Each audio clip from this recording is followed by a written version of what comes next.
little bit of a heads up that we're not planning to meet every week this semester. It was in theory going to be every other week, but that's not what happened. So just on our main Talk Math with Your Friends page, there's a draft of the schedule. A couple of these are still under construction, but just in case you were wondering, go here and you can tell which weeks we're planning, and we'll update this as we go. All right, Tien, take it away with our introduction. Hi, everyone. Welcome back to Talk Math with Your Friends. Our first speaker for the spring semester is Dr. Michael Barany of the University of Edinburgh. You can find him on his Twitter accounts, and give me a second here. There we go. And he is working on a book about the origins of global mathematics in the mid-20th century and coordinating a wider project to explain its wider history and implications. So he'll be talking about some of this today. So everyone, please join me in welcoming Dr. Barany. Awesome, thanks so much. It's a real pleasure to be presenting to this community.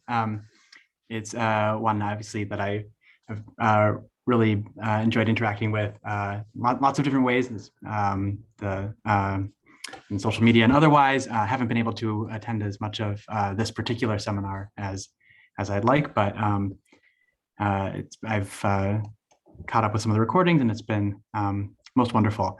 I'll just amplify that that message from BK in the chat, that as regulars here know, I guess, and as I know as a kind of occasional interloper, one of the distinctive features of this setting is that I will ask you to participate quite a lot, and you are also encouraged to organically participate quite a lot. So please, I guess we'll use math department rules, which means I guess you can interrupt me whenever you have something you think would make it more interesting for you and for everyone else, or more clear, or more elucidate, more edifying. And yeah, likewise, I'll try to bring people in and keep it interesting for you. So the sort of titular question of this talk: can global mathematics be saved? Should it be? There's a principle in journalism that if the headline is a question, the answer is always no. You'll see that I'm almost going to suggest that that's the answer to these questions, but I think it's no in an interesting way, and I think it's no in a way that we can maybe be hopeful about. But we'll get there by the end. So as a way of starting, I'm going to enable screen annotation. If I can, have I done this right? Yeah, and annotation should be enabled. So you should have some sort of menu for annotating. And Drew and I figured out beforehand, there's a bunch of stamps which will give you a sort of reasonably sized way to indicate where you are. And if you have sort of close math friends, where they are, if you want to add those too. So just to get a sense of what kind of geography we're talking about just in this Zoom room. I'm over there in Scotland.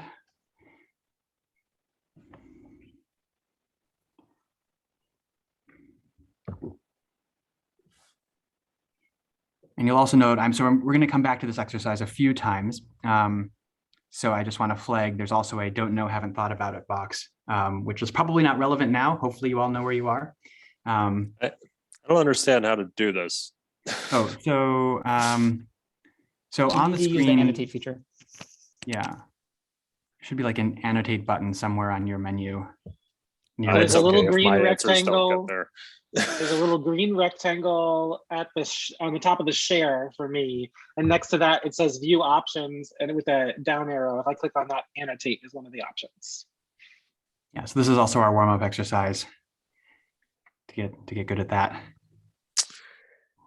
I'm on a mobile device, so maybe I don't get to do it. Yeah. But you can put it in the chat if you like. Okay. Yeah, definitely. Oh, okay. Paul Rose doing the advanced annotation. Or no, I guess it's highlighting. Okay, cool. So we have lots of annotations there. This is clearly a fairly American seminar, but we have quite a lot of time zones represented. We have more continents than frankly I was expecting represented. And that sort of multi-continentality of mathematics is something we want to think about quite a lot through this discussion. And probably there are other sorts of generalizations or patterns that you'll notice on this graph. So I will not delve into that much further, but we'll sort of see where graphs like this take us as we continue in the presentation. So I'm going to go to the next slide now, if I've done this correctly. Oh, okay, the annotations are still there. Wow, okay, let's try this. Clear, okay, good. Okay, so everyone is now see just the regular slide. So this illustration is a famous woodcut of a meeting between a Jesuit and a Chinese imperial mathematician and astronomer collaborating or representing a collaboration over what would be the first Chinese translation of Euclid's Elements. It's a kind of iconic example of mathematics going from one continent and one language to another. This is from the 17th century, so quite a long time ago, a time when I argue that kind of movement between languages and continents was so incredibly rare in mathematics as to be virtually negligible, as to be a non-factor essentially in the history of mathematics, with a couple of sort of small exceptions. So the opening observation here is that most mathematical work across most of history was produced and understood in relative isolation. The kinds of maps of where we are as individuals would be maps of where mathematics is being done, but not at all implying how mathematics is connected between those different places. And the first sort of adoption of a historical perspective in this presentation is to say we shouldn't take for granted that mathematics being done in multiple places means that the same mathematics is being understood or connected across multiple places.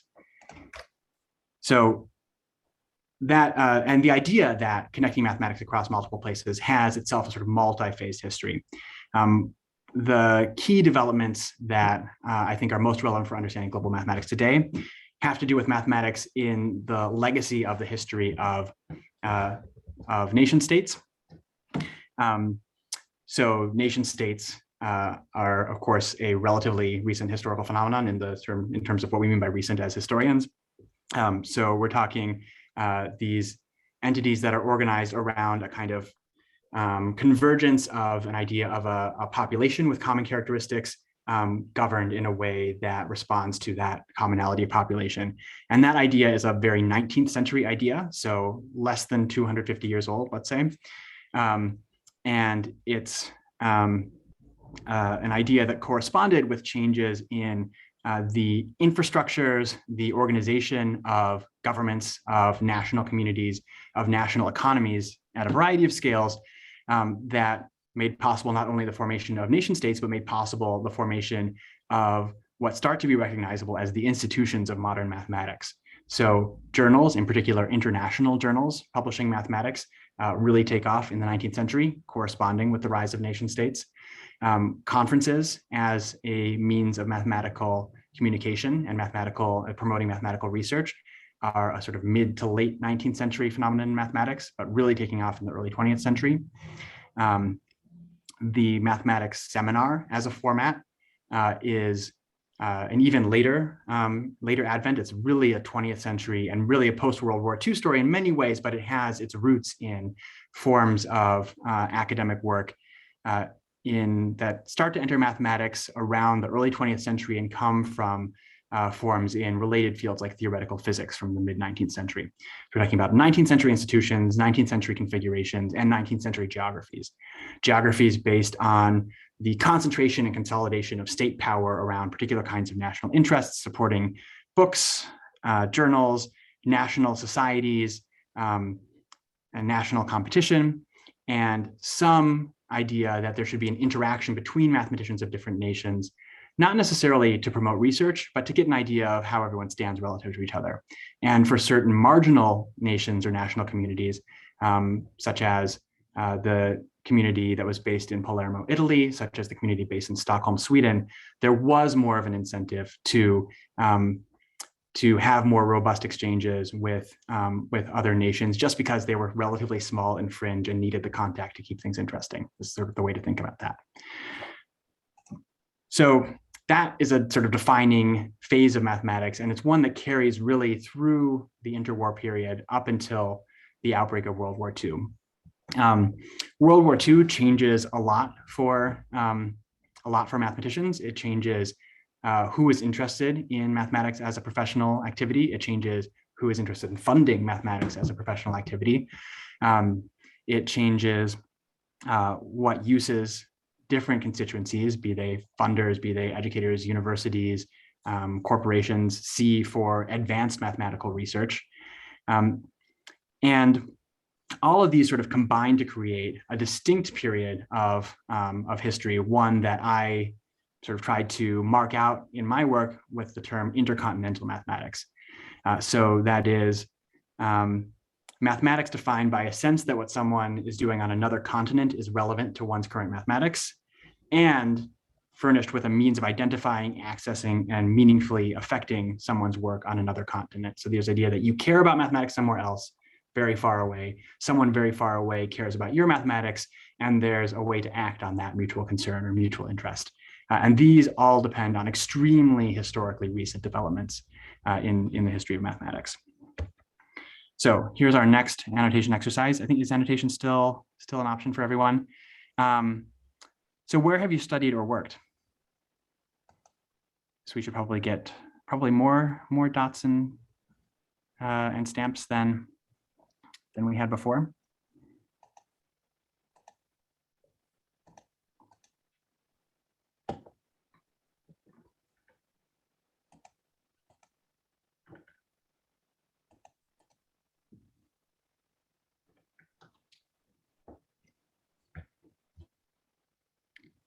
So I hope what you're seeing here now is some similarities to the geographies we saw on the first slide about where we are currently, where our mathematical friends are. But there's a little bit of diffusion, a little bit of spread to different areas. And there's also a kind of intensification. There are certain areas that I probably don't need to point out on this graph that have a kind of intensified activity when we look at places people have to pass through when building a mathematical career. There are some non-mathematicians on this call. You are welcome to contribute to this too. I should clarify, there are certain patterns in mathematics that, that reflect broader changes to how careers, professions, participation in the global economy happens across lots of different contexts. So it's not so much confounding data, I don't think. So we have, so certain concentrations, particularly if you're looking at the US Northeast, there's a much thicker blob of activity in Central Europe and in Britain. I actually forgot to add a stamp in Central Europe. I should add that. And what you see here is evidence of how different ways of building careers, different ways of connecting end up concentrating around certain geographies and concentrating itineraries through certain passage points. It's the thing I would draw people's attention to. And there's some arrows here connecting different places. That's really useful. Thinking about some places where these patterns of work and study reflect different kinds of routinized international exchanges or international connections or intercontinental exchanges and connections. Particularly this example, I think that's from Javier, right? That there are certain sort of colonial or neo-colonial or post-colonial ties that connect continents that continue to have a legacy long after colonial periods due to ties between language and institutions and frameworks. So that's good. That was instructive. And now I will clear the drawings and then add another drawing, sorry, and move on. So my sort of introduction to the problem of the global in mathematics came in trying to track the career of this one particular figure, Laurent Schrutz. He's a French mathematician. I've shared this photo with a number of people here. This will not be unfamiliar to some in this room. But this is a photo that had appeared in lots of biographies and tributes and memorials to Schrutz without a geographical location attached to it. I think most people prior to 2014 assumed that this photo was taken in Paris. And they assumed that because that's where Schrutz was trained. That's where he was, well, one of the main places he was trained. That's where he had an illustrious career, a very influential career. It's the place sort of most iconically associated with it. It's where he lived for most of his life. But when I was doing research in Paris, trying to figure out the contours of his career, he didn't leave much of a personal paper trail, but he shows up in some unexpected places. And one of the places I was surprised to find him was in the archives of UNESCO, the United Nations Educational, Scientific, and Cultural Organization. And in that archive, he appears in an urgent request by mathematicians of the University of Buenos Aires to send a mathematician to Buenos Aires to sort of stimulate the local research culture, to promote the training of young mathematicians, to facilitate the modernization of Argentine mathematics. And it was in the process of looking into that trip and trying to understand what happened in that trip, which ended up taking place between 1956 and there was a sort of return visit in 1958. There's sort of a collection of documents that I came across in Montevideo, a copy of this iconic photograph, and not just a copy of the photograph, but one with a label on the back, making it clear that the photograph was taken during a 5-day visit from Laurent Schrutz to Montevideo as part of a UNESCO-funded mission where he was actually based for most of the time in Rio de Janeiro in Brazil. So the question is, how does a trip to Brazil in 1952 form a part of what was by then already becoming a meteoric mathematical career? How does it become possible, thinkable, and then eventually normal for people to build mathematical careers through travel, for study, for work, for long-term residencies on multiple different continents? And in researching this question, I found basically that Schrutz identifies sort of the leading edge of a phase shift in the continental quality of mathematical careers. So the pronunciation of his name, so I use my sort of butchered American version of the French pronunciation of his name. So Schrutz, sort of how I've been led to believe from his students and loved ones in Paris that he pronounced it. Okay, because the V sound to me cues German, so I was wondering if that was intentional, if that was international, or if it's all French.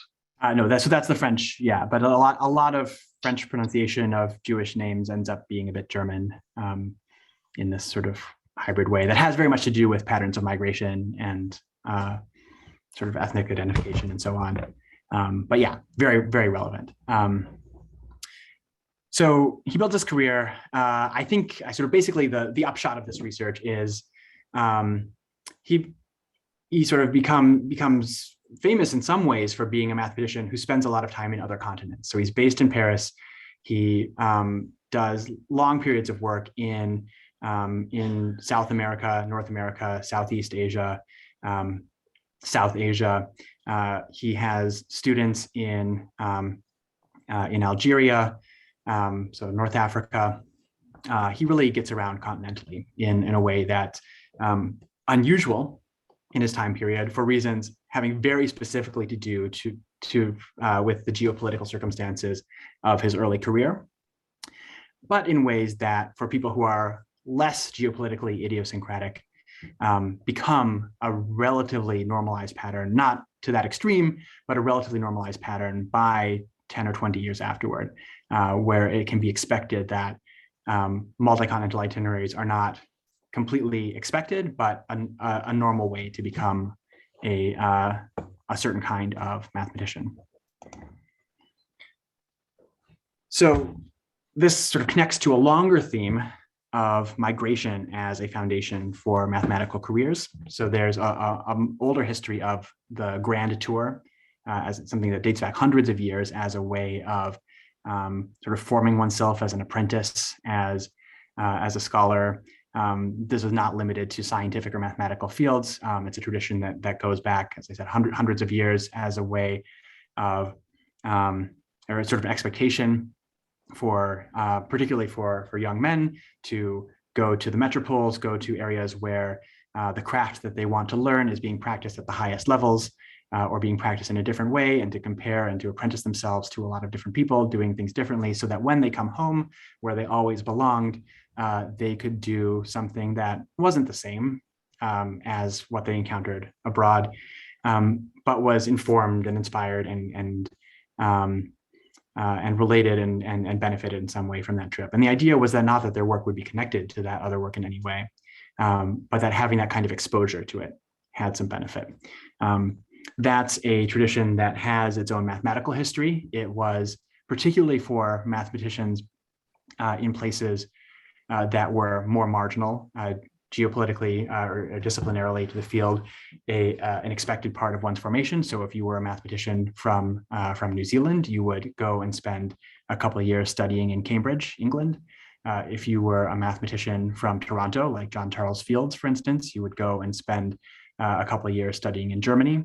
And that's how you got the kind of worldliness that made you a viable mathematician, and even sort of gave you a kind of cultural capital back home. This gave way by the 1930s to a different model, one where it wasn't so much independently sort of self-financed apprenticeship style sort of student tours as students, where the idea is to sort of go and contemplate and learn and listen to the greats lecture, but rather that there should be a kind of directed travel of people to major centers of mathematics in a coordinated way, learning together and studying in this integrated system. So you get the origins of sort of government or philanthropically sponsored fellowships for traveling mathematicians to build those kinds of connections, with the idea that they would then in some way have that cultural capital on the model of a grand tour, but also potentially maintain connections to the places that they had visited in a way that both benefited the places they were returning to, and also sort of increased the centrality and effectiveness and disciplinary influence of the centers that they traveled to. So that traveling fellowship model represents a kind of transformation in the organized interconnection that depended on the mobility of very specific kinds of generally young, generally male, sometimes married, but rarely with children, mathematicians with the kinds of linguistic capabilities, with the kinds of social privilege, and with the kinds of connections to get on the radar of the people funding these exchanges or these fellowships, and to make the most use of them. And this is something built into the logic of how these were organized. So the images on the right are all from UNESCO fellowship applications for a version of this model that was sort of transplanted into South America in the 1950s to send people from across South America, sort of the relatively peripheral within South America places, to Buenos Aires to have that sort of centralized training. So it's a model that operates on different scales, whether within a continent or between continents. And this sort of transmutes over the post-war period into the rise of the postdoc as the sort of obligatory point in a mathematical training pathway, where you travel to someplace else that's a center of research to have this concentrated mentorship. And it's less so much directed at particular goals of international exchange and more individualized, kind of liberalized in the sense of sort of liberal economics, that someone for their own career development and sort of within these disciplinary pathways builds those kinds of connections. Why these are important? There's a lot of tacit knowledge in mathematical research. There's a lot of things about the mathematical research process and mathematical thinking and collaboration that are just as mathematicians have experienced all over the world in the last couple of years, just super hard to do if you're not in the same room, looking at the same blackboard or hovering over the same piece of paper. And the intensive dependence on local research culture, tacit knowledge, unwritten knowledge that's very hard to communicate through things like letters or telegraphs or sending books or journals. The importance of that for research means that those kinds of place-based, situated local connections became essential, not just for what happened during those exchanges and during those placements, but also as a foundation for later connections. So once you have a kind of understanding with a collaborator who you've spent a lot of time in person with, you're able to then sustain not quite the same connections over a long distance, but much more robust connections and much more meaningful connections over a long distance than you otherwise would have been able to. That's a fact that is sort of intrinsic to the nature of mathematical research, but it's also a more general phenomenon that's been observed across sciences, arts, culture, any kind of situation where collaboration happens in a meaningful way, with some exceptions, obviously. So we've made the point that this kind of reliance on that kind of connection works in a way that privileges the people able in a position personally, socially, politically to make those kinds of connections. And we'll come back to that in a couple different ways. So next annotation activity, where are your collaborators and where are your interlocutors? So collaborators, people you work directly with, and interlocutors are people who you have to stay in touch with. You have to know about their work in order to do your work. People whose results you eagerly follow.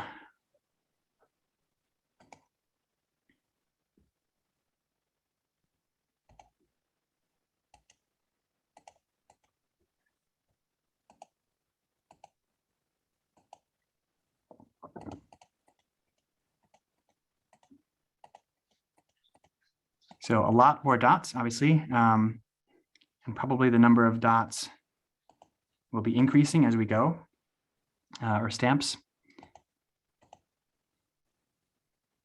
Let's see, just trying to remember geographically where some of these cities are. Anyone who has an observation to make about this map can certainly chime in and make it.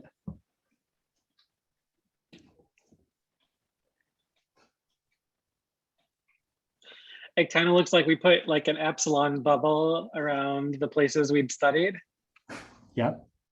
So that connection between careers and then the later connections has a big effect. So Grant, there should be a kind of, an annotate button that Jesse's explaining. And there's a stamp option and you just sort of stamp the places that answer the question on the map.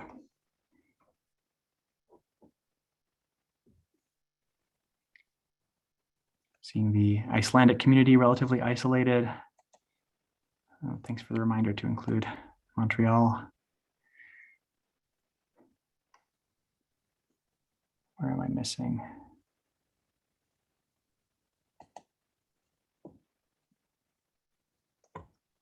Am I the only one who's been emailing someone in Cuba in the last year? That's significant, right? Because there are political boundaries that manifest in research boundaries.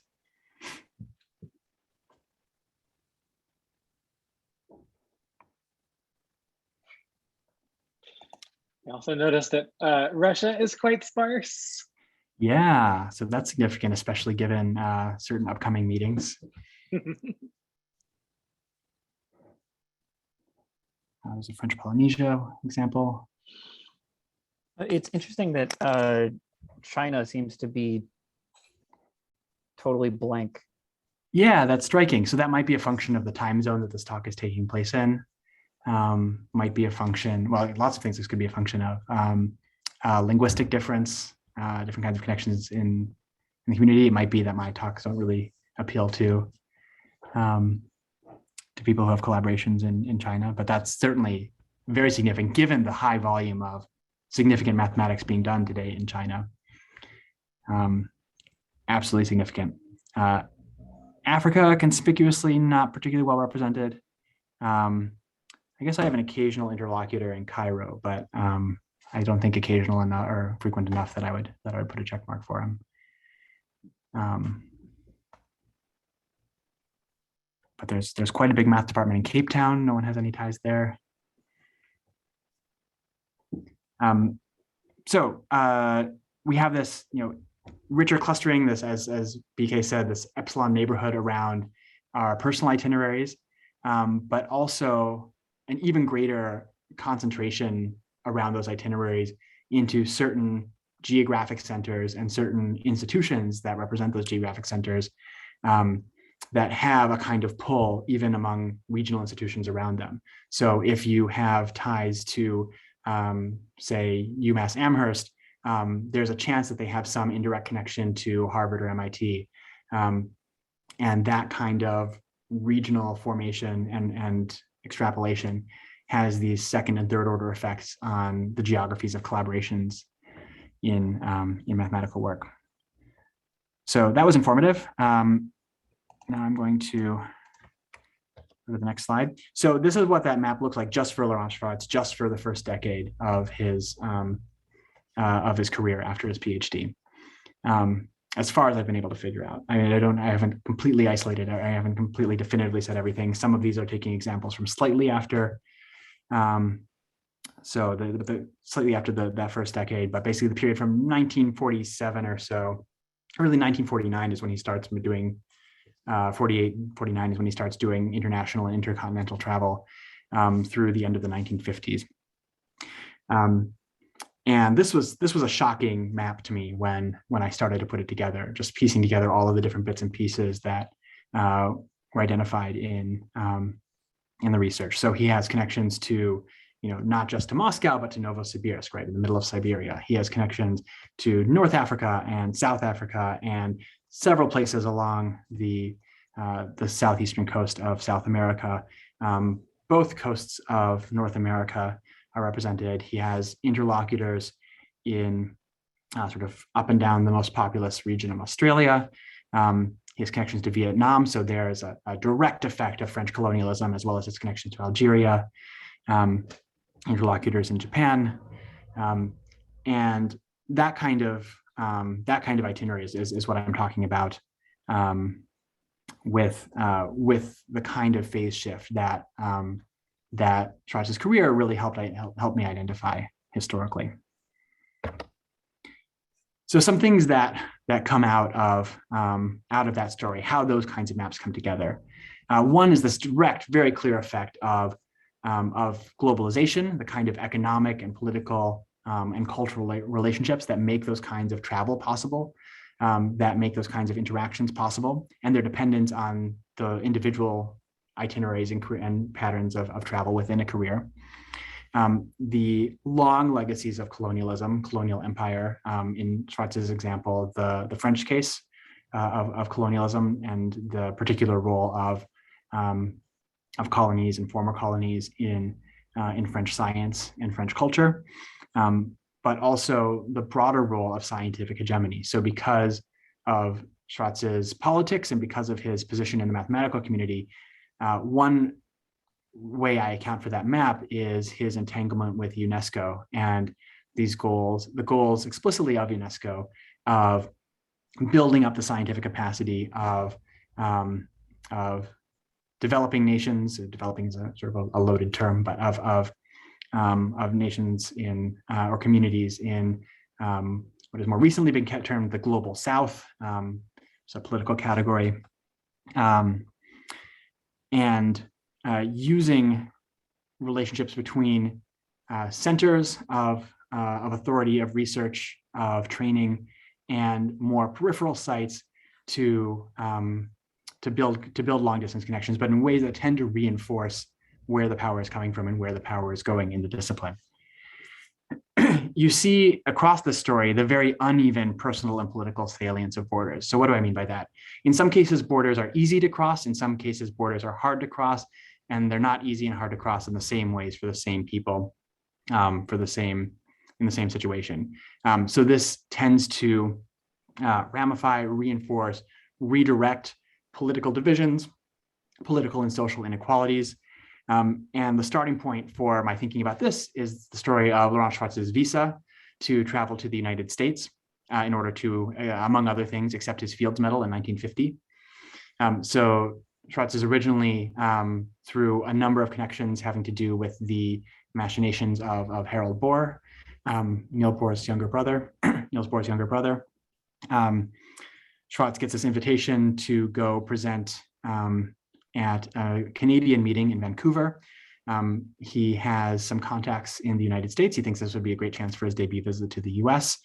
And he plans to do so either on his way to Vancouver or on his way back from Vancouver, or both. And what ends up happening is one of his American prospective hosts vastly overestimates his political influence. And so makes a demand that the State Department try to expedite his visa in a way that causes the U.S. State Department to refuse his visa to enter the U.S. And so that blunder ends up creating this cloud around Schrutz, this idea that particularly, so the other factor here, Schrutz is a Trotskyite. He's very sort of openly, adamantly, he runs for political office as a Trotskyist. And his openness about his communist politics is not a problem in 1947 when these invitations start coming in. It's a huge problem in 1948 when he tries to get the permission to follow through on these invitations.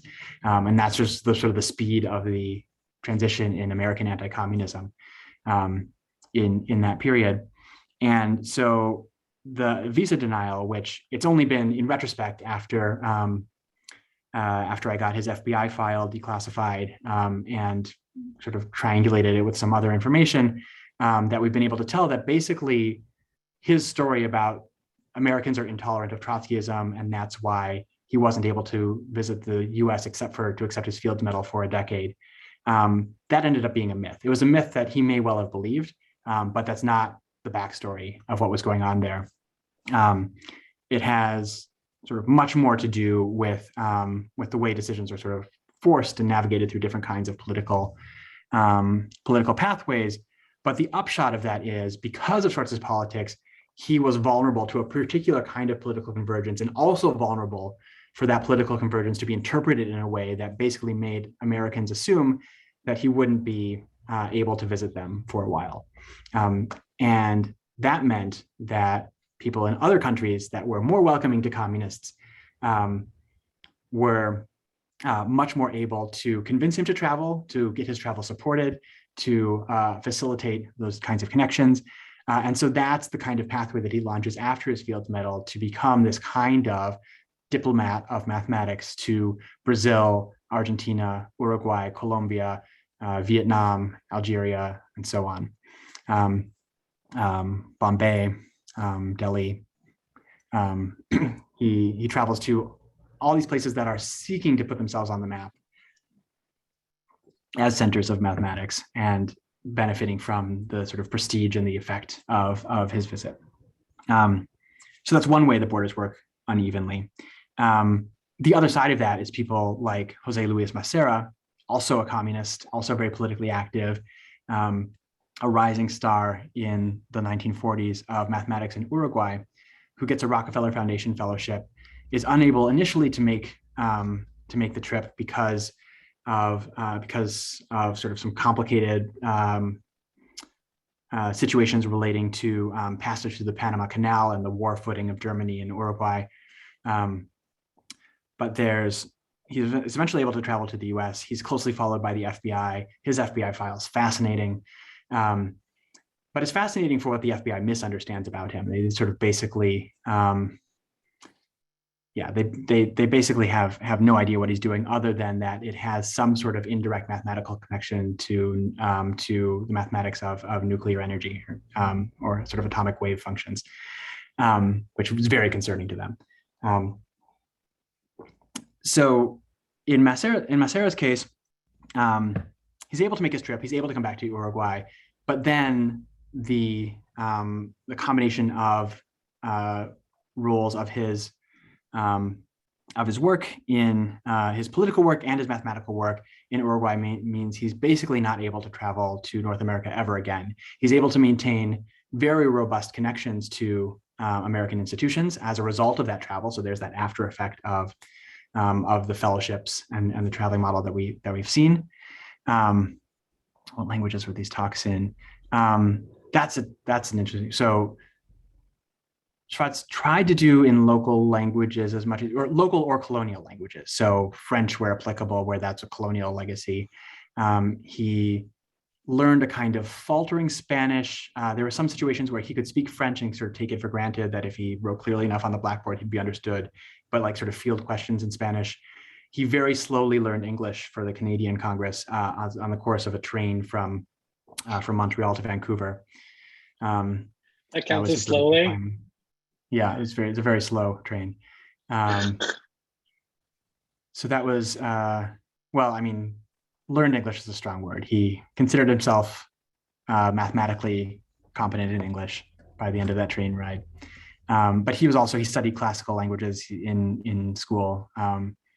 He had pretty good Latin, so that helped. Yeah, so that's so that's Schrutz, Massera. His political connections meant also that the geopolitical ties to Eastern Bloc countries during the Cold War were very relevant, and he in fact was a kind of bridge. So when Solomon Lefschetz, for instance, at Princeton, wanted someone to review a paper in Russian in a field related to Massera's, he knew that Massera could read Russian because he needed Russian for the politics. So that's the kind of connection where these political boundaries open up some borders, close down other borders. The last one is sort of in the news yesterday, I guess, which is, you know, very, very much sort of, today we were talking about the politics. There's an anarchist mathematics student, Azat Miftakov, who's currently imprisoned in a penal colony in Russia. Mathematicians around the world have called for his release. It's been widely recognized that it is a political imprisonment. There's no sort of valid, I guess, whatever you mean by valid. There's no legally defensible reason why he should have been imprisoned. But as part of his imprisonment, the latest news is he's being denied access even to mathematical textbooks, even to the ability to read mathematics in what little free time he has in this penal colony. So that's an example where a political conviction of a mathematician directly affects the kinds of borders to the outside world, to the mathematical world that are possible in that case. There's been all textbooks, not like the one textbook that would let him learn about nuclear fusion. Right, all textbooks. Okay. Well, they haven't. This was the image. There is the textbook they tried. His wife tried to send him. Okay. Via or from on behalf of some mathematicians. So there's been good research recently about how scientific and national identities sometimes move, sometimes can't move. So if you are a mathematician from South America in North America, your national South American identity tends to travel with you. You tend to be like that Argentine or that Brazilian mathematician when you travel. So there's kind of a stickiness to identity that is more or less salient or more or less relevant when you change context. And we've already sort of talked about this notion or the importance of language to what kinds of mobility are possible for these collaborations and connections, and what kinds of footing that puts one on in trying to make these exchanges. So we're almost, there's a couple more of these maps left. Where does the math you read or think about come from?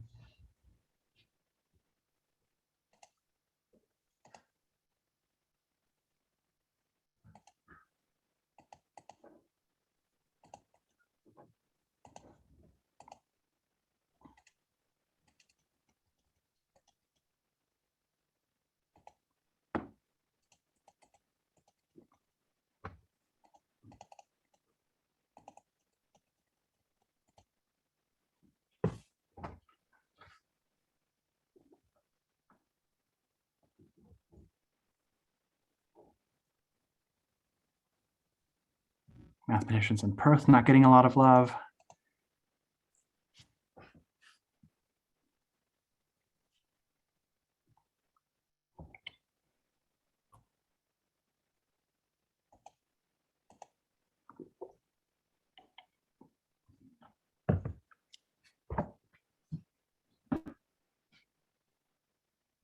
So while people are filling this in, just to start this, where this is going, it's one thing to track the movement of people in mathematics. I think that there are lots of interesting, rich, deep, personal dimensions to this story, but I think where the story really gets challenging for historical interpretation, but also sort of differently and uniquely and interestingly challenging from a philosophical and sociological and political standpoint, is when you think about how a mathematical community starts to erase or starts to reconfigure their their geographies around where they can't travel or where they might not travel, or where we get the idea that knowledge can travel without the people moving, and how that gets sustained and supported. And that, I think, also depends really strongly on some very recent historical developments. It's a really good point about how different kinds of disciplinary configurations and concerns affect what this graph looks like, or what this map looks like for people, particularly people with where education tends to be in a more national context for research and dialogue. So I'll again, so take a moment, observe. We got a lot. Europe's basically blotched out. We still have the coastal United States very, very well covered. Coastal Brazil is now much more covered in an interesting way. A few other kinds of connections there.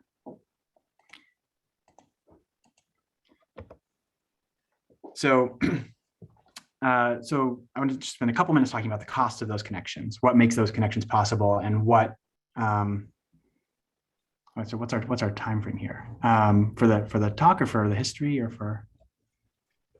Well, just the definition of come from, right? I mean, like, you know. Oh yeah. Well, that's a question, isn't like, it? Should we all have selected like Baghdad, right? I mean. Yeah.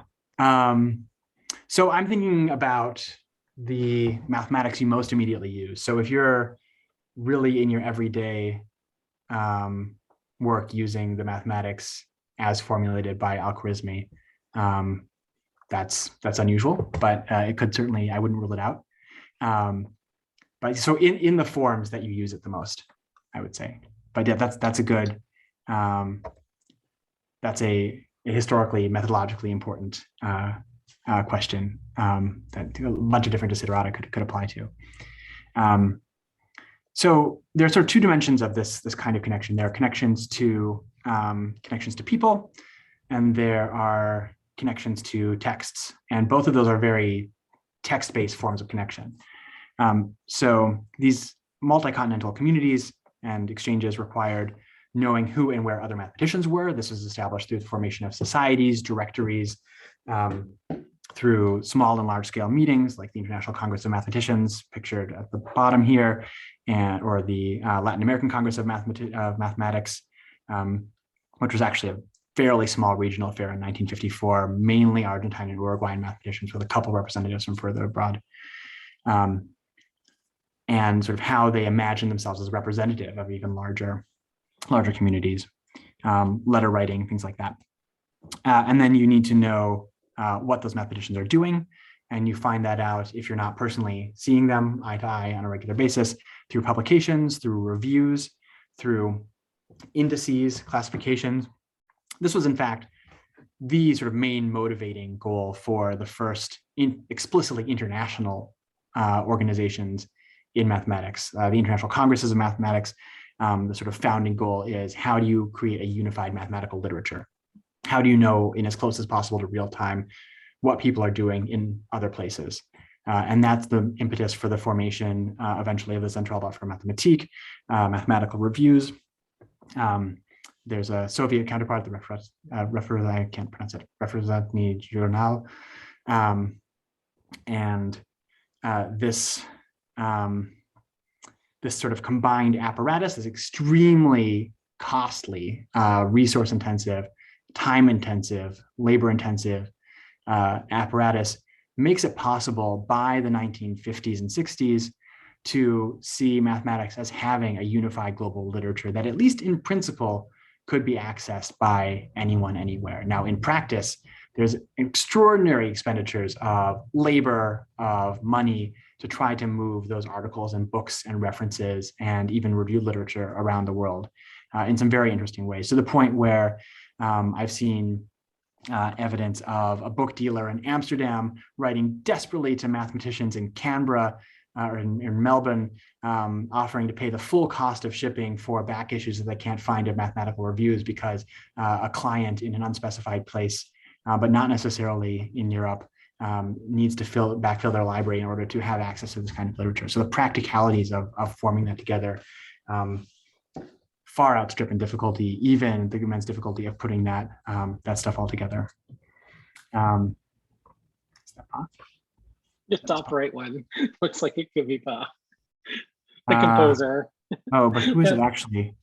It's a mathematician, but I don't. Yeah, the resolution is not good. Yeah. The other dimension of the cost of the connection here. So travel is not just expensive, but it's differentially expensive. So centrality is self-reinforcing. That is, if you don't have to travel very far to get to Paris, then your costs of building more robust connections to Paris are quite low. If you are already geographically marginal, the cost of travel makes you more marginal. It's harder to reinforce, it's harder to rebuild those connections. This is an advertisement saved by the Department of Foreign Affairs in Buenos Aires, celebrating that at the time this was published in the 1950s, it took only 32 hours to fly from Paris to Buenos Aires. And that was a huge milestone in connectivity there.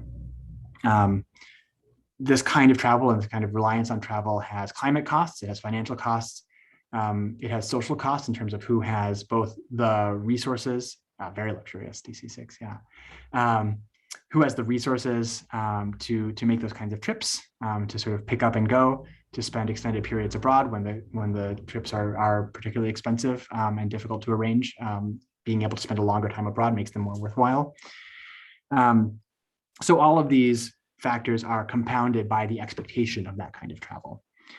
From the publication side, the books, journals, communication, the question of funding is always really essential. So the period of intensification of review literature in the United States really intensified mathematicians' reliance on military funders or military adjacent funders, and both directly and also indirectly through university subsidies, taking funds that came to universities from military contracts and military sponsorship. It's a good point, key point, Javier. So that creates certain kinds of political ties and binds. It enforces certain kinds of political relationships. And even in this sort of era of allegedly open access, openness is not a very equal proposition for ways that, since we don't have much time, I'll just sort of take as read. But there's another sort of thing that sociologists of infrastructure have particularly noted, which is when you have these kinds of infrastructure intensive connections, those are generally ways for many kinds of social inequality, but particular social inequality based around racism to propagate. So the kinds of assumed fungibility and mobility that make these connections meaningful and effective for building mathematical careers and connections don't have certain kinds of additional friction when you add in the role of racism affecting the mobility and legibility and credibility of participants in these networks. That is compounded the more complex and resource intensive the infrastructure is. So I have two more of these graphs in 5 minutes, so I'm not going to linger on these graphs as much, but do tell me where important math is being done.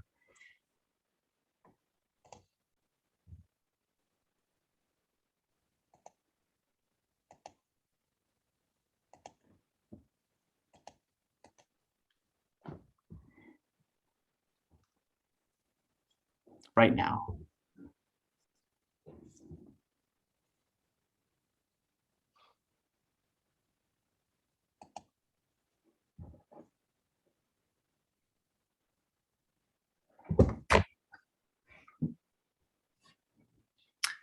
So what we're doing to give away the punchline is an exercise that was also undertaken by a smaller number of people consulted by the Rockefeller Foundation in 1926. And I want to, so take a moment, observe this graph, think about what you notice. We'll talk about it in a second. All clear, move on.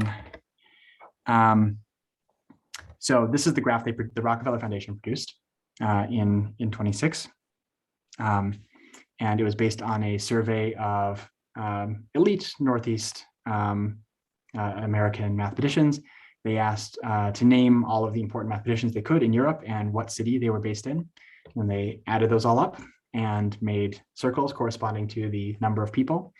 And this is where the International Education Board of the Rockefeller Foundation decided to pour its resources for building up centers of mathematics. So we've talked already about how centrality and peripherality propagate through or are reinforced through the infrastructural dimensions of connections in mathematics through patterns of careers and training and collaboration. So the question we're at now is, how do those centers get made? How does prestige and importance get made in mathematics? And it gets made, particularly when the goal is international or intercontinental or global connection, it gets made in ways that reinforce these inequalities, reinforce the privilege of the central, and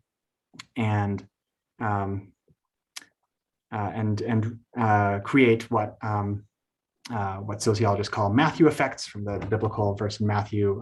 Basically, the rich get richer is the slogan version of that, and this gets intensified in the era where mathematics has more funding through the foundation of resource-rich research institutes that are able to sort of further have a role in shaping broader research agendas and research communities. And the year on this document is 1926. And this also, the centralization also creates particular kinds of political dependencies. So that cartoon in the lower left is a political cartoon from Buenos Aires. So that center in Buenos Aires that Schrutz helped contribute to founding was a victim less than a decade later of a political change in Argentina that marginalized a number of important faculties in that university, essentially shutting that center down. And it meant that an entire infrastructure of training mathematicians across South America basically came crashing to a halt because of the political dependence of a resource-intensive center of mathematical training on that one university. There's a different kind of political dependence that then supports the longevity of IMPA in Rio de Janeiro as a kind of alternative hub for South American mathematics. And so there's a longer story there about why the first Southern Hemisphere International Congress of Mathematicians ends up in Rio de Janeiro in 2018. But that's sort of another story about also the differential, but also very compromising effects of these kinds of political entanglements that come with centralization of resources and training necessary to create the kinds of global connections and global ambitions that one finds. Okay, last question. Where is mathematics?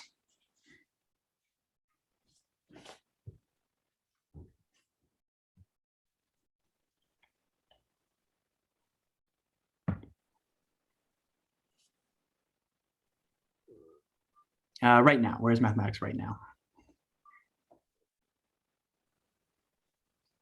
It's a good question, Drew.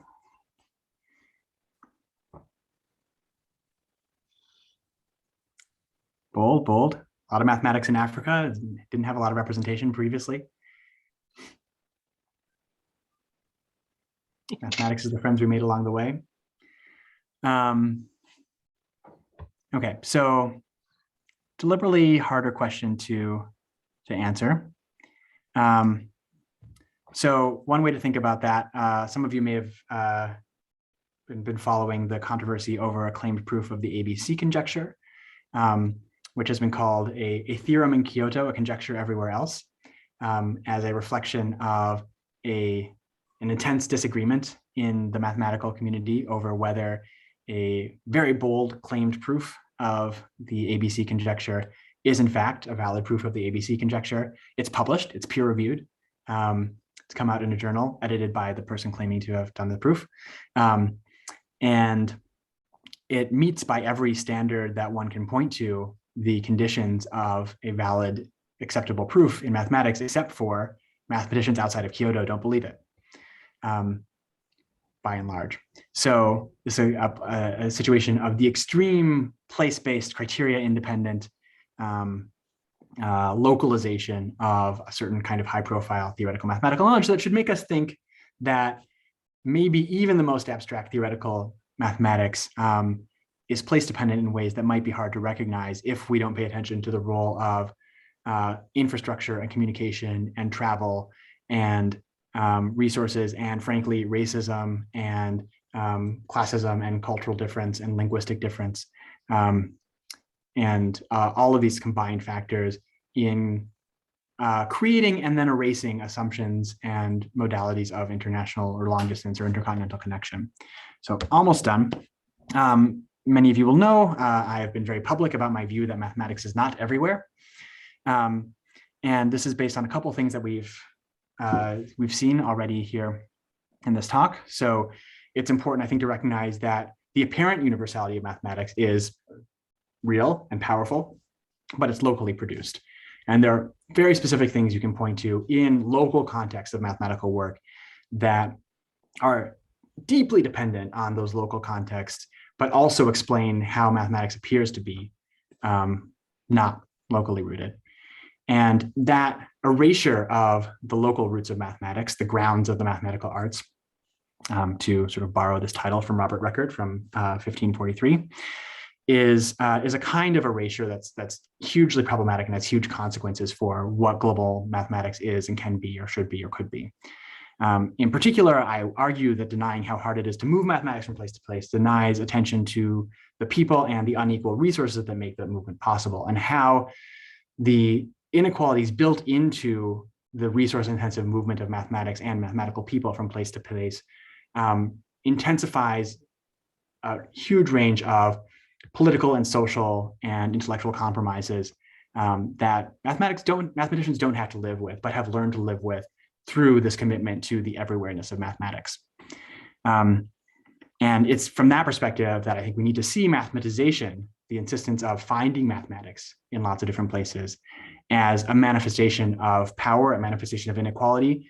And those themselves are not intrinsically bad things, right? Power can do good as well as bad. Inequality can cut in a lot of different directions.